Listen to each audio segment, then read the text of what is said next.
مرحبا أهل الكمال مرحبا أهل النوادي. Ada satu riwayat hadis dari Ibnu Mas'ud radhiyallahu anhu arda. Ini hadis diriwayatkan oleh Imam Muslim yang lahir 204 Hijriah, meninggal 261 Hijriah dalam sahihnya.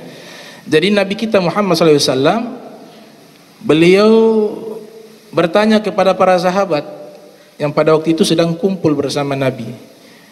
Nabi katakan, siapa di antara kalian yang mau ikut saya sebentar malam untuk berjumpa dengan bangsa jin?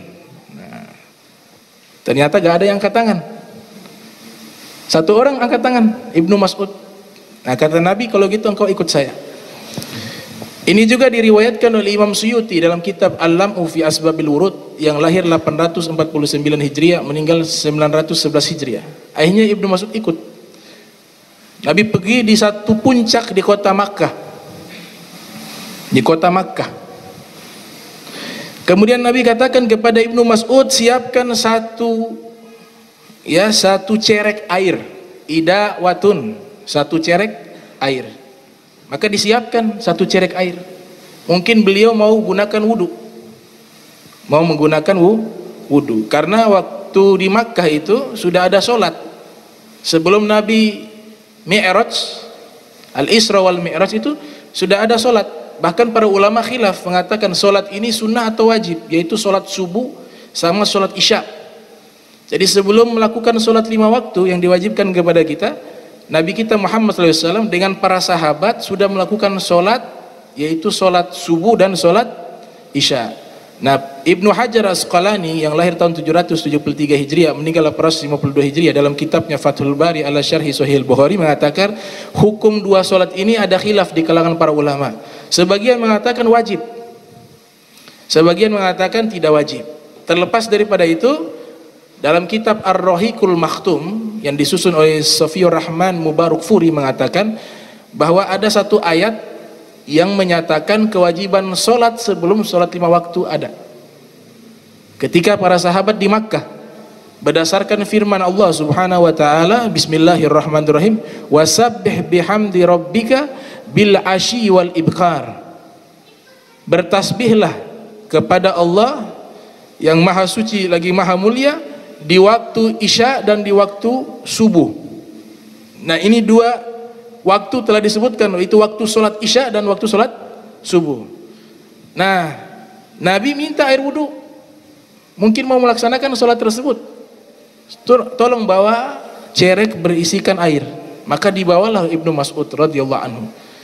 Pergilah ke satu tempat di kota Makkah Al-Mukarramah.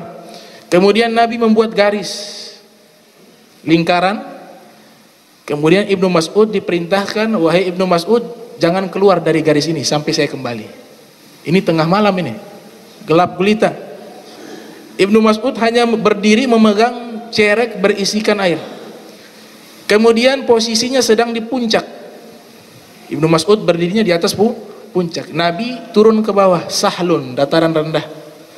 Ketika Nabi turun ke bawah, Ibnu Mas'ud melihat ada bayangan hitam yang begitu gelap, seluruhnya mujtami'un, berkumpul di tengah-tengah Nabi Muhammad. Sampai Ibnu Mas'ud mengatakan, saya tidak mampu melihat Rasulullah lagi, tidak bisa melihat Nabi SAW. Kenapa? Karena sudah tertutup dengan bayangan hitam. Dan terdengar suara Nabi SAW sedang membacakan ayat Al-Quran, dibacakan. Sampai kapan? Nabi katakan jangan pernah keluar ya sampai saya datang. Ternyata sampai subuh Ibnu Mas'ud tidak keluar dari garis tersebut. Nabi SAW kembali menemui Ibnu Mas'ud. Kemudian, ya Ibnu Mas'ud, engkau masih di sini?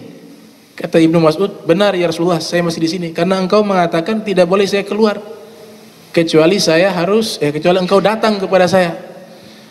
Maka Nabi minta itu air, tolong berikan kepadaku. Diberikan kepada Nabi SAW. Ternyata dibuka menjadi nabith, menjadi perasan anggur, sudah berubah. Karena Ibnu Mas'ud menceritakan tengah malam tadi, waktu Nabi sedang mengajar, saya melihat ada bayangan hitam mendekati saya. tapi tidak bisa masuk, dan terdengar suara. Ibnu Mas'ud mengatakan, saya juga ketakutan, ya, bangsa jin. Ternyata air itu berubah menjadi perasan anggur, nabidh. Nabi katakan, thamaratun thayyibah wa ma'un tahur. Oh, alhamdulillah, ini buah yang baik dan airnya suci.